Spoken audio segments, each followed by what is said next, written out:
प्रकरण 8। भारत के महान वैज्ञानिक सर जगदीश चंद्र बोस। जगदीश चंद्र बोस ने वायरलेस का आविष्कार मार्कोनी से पहले ही कर लिया था। यह उत्तेजक टिप्पणी सुनकर मैं रास्ते के किनारे खड़े होकर विज्ञान विषयक चर्चा कर रहे प्राध्यापकों के एक दल के पास जाकर खड़ा हो गया। यदि उनमें सम्मिलित होने के पीछे मेरी भावना जाति के अभिमान की थी तो मुझे उसका खेद है। भारत न केवल गूढ़ चिंतन में वरन भौतिक विज्ञान में भी प्रमुख भूमिका निभा सकता है। इस बात के प्रमाण में अपनी गहरी अभिरुचि को मैं अस्वीकार नहीं कर सकता। आप कहना क्या चाहते हैं सर? प्राध्यापक महोदय ने प्रसन्नतापूर्वक स्पष्टीकरण दिया।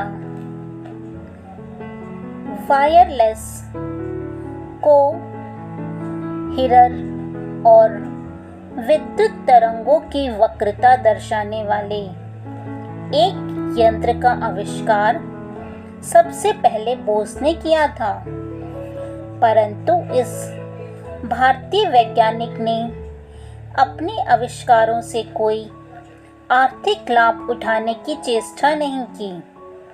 शीघ्र ही उन्होंने अपना ध्यान अजैव से जैव जगत की ओर मोड़ दिया। वनस्पति शास्त्रज्ञ के रूप में उनके द्वारा किए गए क्रांतिकारी आविष्कार उनके भौतिक विज्ञानी के रूप में किए गए मौलिक आविष्कारों से भी कहीं अधिक बढ़ चढ़कर है। मेरे ज्ञान में वृद्धि करने वाले प्राध्यापक महाशय का मैंने विनम्रता पूर्वक धन्यवाद किया। उन्होंने आगे कहा, यह महान वैज्ञानिक प्रेसिडेंसी कॉलेज में मेरे सह अध्यापक हैं। दूसरे ही दिन मैं उस ऋषि तुल्य महान ज्ञानवेत्ता से मिलने उनके घर गया, जो मेरे घर के पास ही था। लंबे समय से मैं दूर से ही उनके प्रति श्रद्धा भाव रखता आ रहा था। गंभीर, प्रशांत और एकांत प्रेमी वनस्पति शास्त्रज्ञ ने शिष्टता पूर्वक मेरा स्वागत किया। उनकी आयु 50 से 60 वर्ष के बीच थी। वे घने केश, विस्तीर्ण ललाट और स्वप्निल नेत्रों के रूपवान व्यक्ति थे। उनका शरीर सुगठित था। बोलने में उनका विशुद्ध उच्चारण उनके शुरू से ही वैज्ञानिक स्वभाव को दर्शाता था। पश्चिम की वैज्ञानिक सोसाइटियों की सभाओं में भाग लेकर मैं हाल ही में वापस आया हूँ। मेरे द्वारा आविष्कृत जीवन की अविभाज्य एकता दर्शाने वाले उपकरणों में उनके सदस्यों ने गहरी रुचि दिखाई। बोस क्रेस्कोग्राफ की परिवर्धन शक्ति 1 करोड़ गुना है। माइक्रोस्कोप को तो केवल कुछ सहस्त्र गुना ही परिवर्धन करता है। फिर भी उसने जीव विज्ञान को तीव्र गति प्रदान कर दी, जीव विज्ञान में प्राण फूंक दिए। क्रेस्कोग्राफ अगणित मार्ग खोलता है।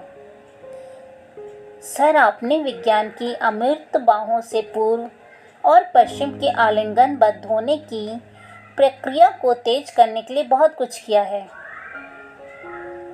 मेरी शिक्षा कैम्ब्रिज में हुई। प्रयोगों के आधार पर ही किसी भी सिद्धांत की सूक्ष्म से सूक्ष्म जांच करने की पाश्चात्य पद्धति कितनी सराहनीय है। यह प्रयोगमूलक कार्य पद्धति मुझे अपनी पौर्वात्य विरासत में मिली। आत्म परीक्षण की क्षमता के साथ जुड़कर और भी अधिक प्रभावी हो गई। इन दोनों की युति ने मुझे दीर्घकाल से अबोल रहे प्रकृति जगत के मौन को तोड़ने में समर्थ बनाया।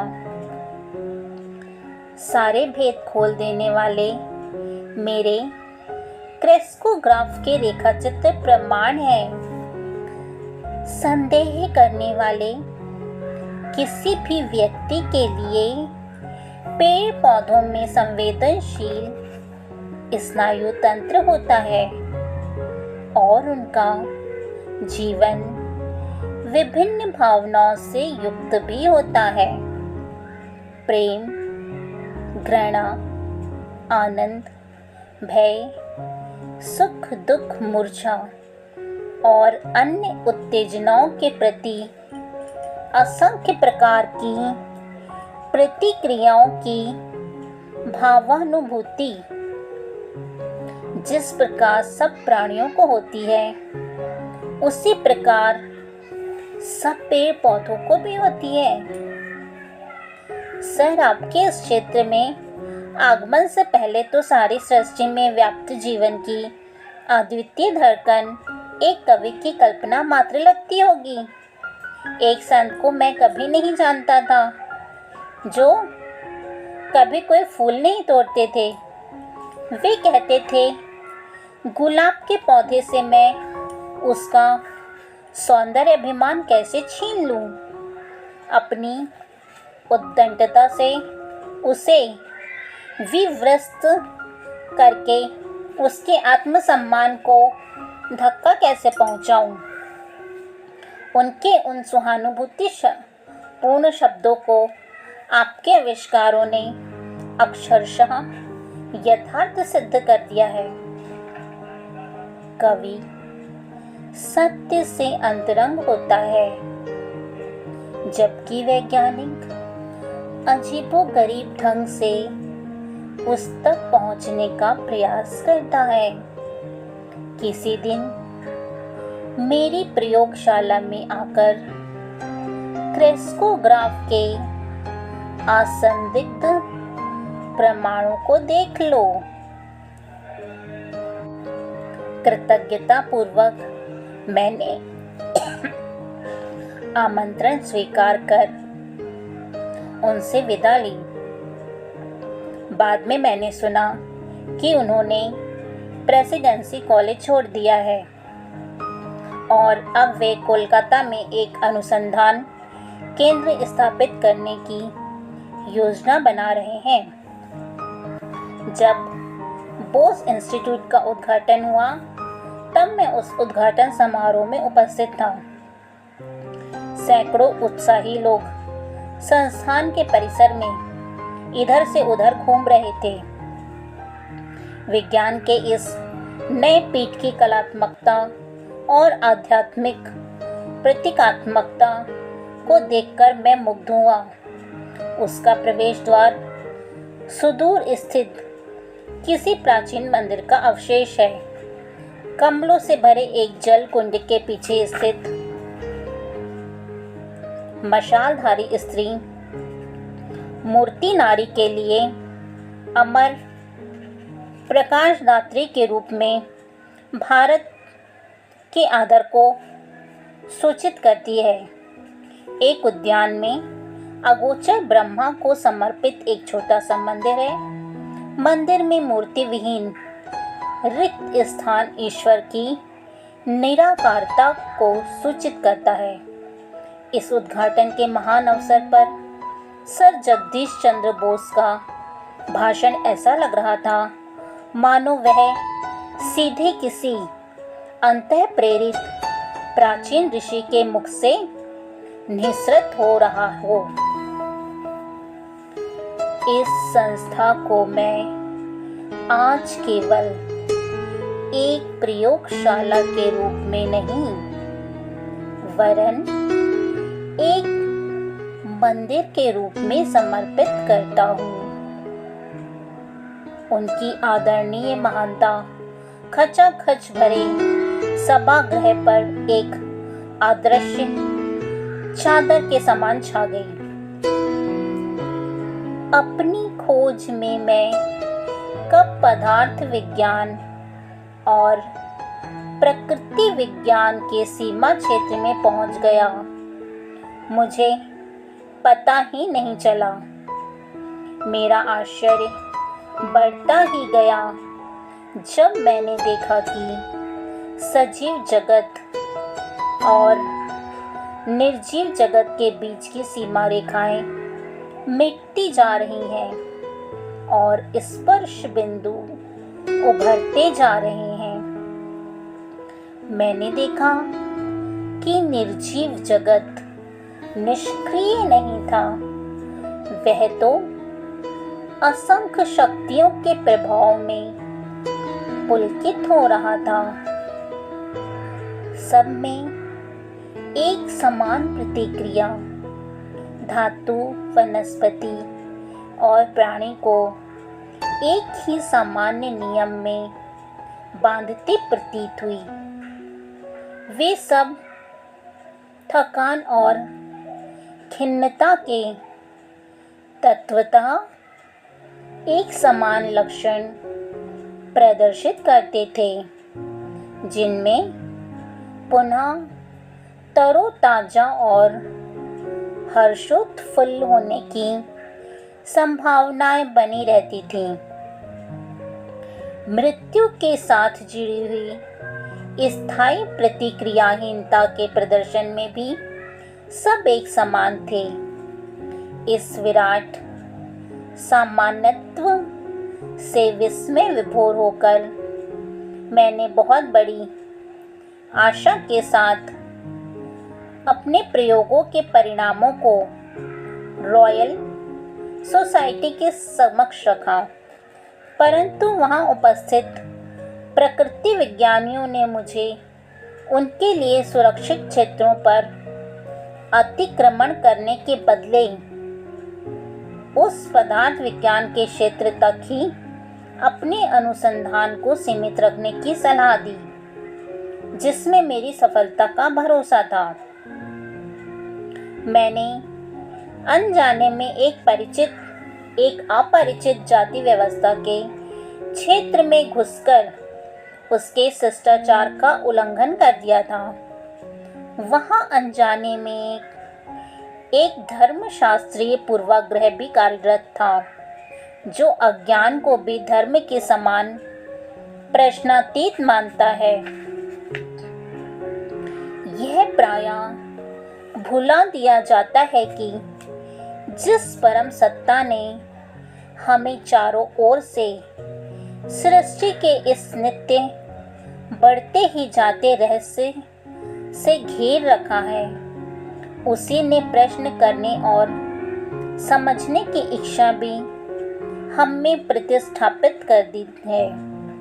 अनेक वर्षों तक लोगों की गलत फहमियों का शिकार बनते रहने से एक बात मेरी समझ में आ गई। विज्ञान के उपासक का जीवन अनिवार्य रूप से अनंत संघर्ष से भरा होता है। लाभ और हानि, सफलता और विफलता को एक समान मानते हुए उससे अपना जीवन प्रेम श्रद्धायुक्त अर्घ के रूप में अर्पण करना पड़ता है। कालांतर में विश्व की प्रमुख वैज्ञानिक सोसाइटियों ने मेरे सिद्धांतों और निष्कर्षों को स्वीकार करके विज्ञान में भारत के योगदान को मान्य किया। जो कुछ भी छोटा या सीमित हो, वह क्या भारत के मन को कभी तृप्त कर सकता है? एक अखंड जीवंत परंपरा और पुनर्यौवन प्राप्त करने की एक जीवनप्रद शक्ति के द्वारा इस भूमि ने अगणित परिवर्तनों में बार बार अपना कायाकल्प किया है। भारत में सदा ही ऐसे लोग उत्पन्न होते आए हैं जिन्होंने समय के तात्कालिक और मोहक पुरस्कार को ठुकराकर जीवन के सर्वोच्च अभिष्टों को पाने का प्रयास किया है। अकर्मण्य परित्याग द्वारा नहीं, वरन कर्मठ कठोर संघर्ष के द्वारा। संघर्ष को अस्वीकार करने वाले दुर्बल के पास कुछ प्राप्त न कर पाने के कारण त्यागने के लिए कुछ नहीं होता।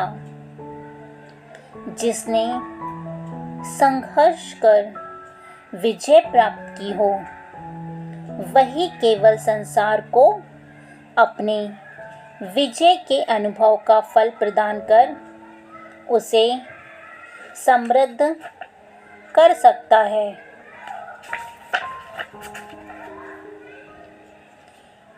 इस बोस प्रयोगशाला में जड़ पदार्थों की प्रतिक्रिया पर अब तक किए जा चुके कार्य से और वनस्पति जीवन के अप्रत्याशित तथ्य सामने आ जाने से पदार्थ विज्ञान, प्रकृति विज्ञान, चिकित्सा, कृषि और यहाँ तक कि मनोविज्ञान के क्षेत्र में भी अनुसंधान के अत्यंत विस्तृत क्षेत्र खुल गए हैं। जिन उलझनों के बारे में अब तक यह माना जाता था कि उन्हें सुलझाया नहीं जा सकता, वे भी अब प्रयोगात्मक अन्वेषण के कार्य क्षेत्र में आ गई हैं।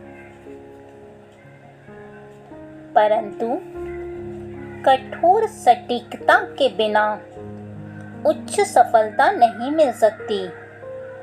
इसलिए प्रवेश कक्ष में अपने अपने केस में रखे गए मेरे द्वारा आविष्कृत अति संवेदनशील उपकरणों और वैज्ञानिक यंत्रों की लंबी लंबी कतारें लगी हैं। वे दृश्यमान आभास के पीछे छिपे सत्य को खोजने के लिए आवश्यक दीर्घकालिक अनवरत प्रयत्न की वह मानव के सीमित सामर्थ्य की परिसीमाओं को लांघने के लिए आवश्यक अविराम कठोर परिश्रम, लगन और उद्योगशीलता की गाथा सुनाते हैं।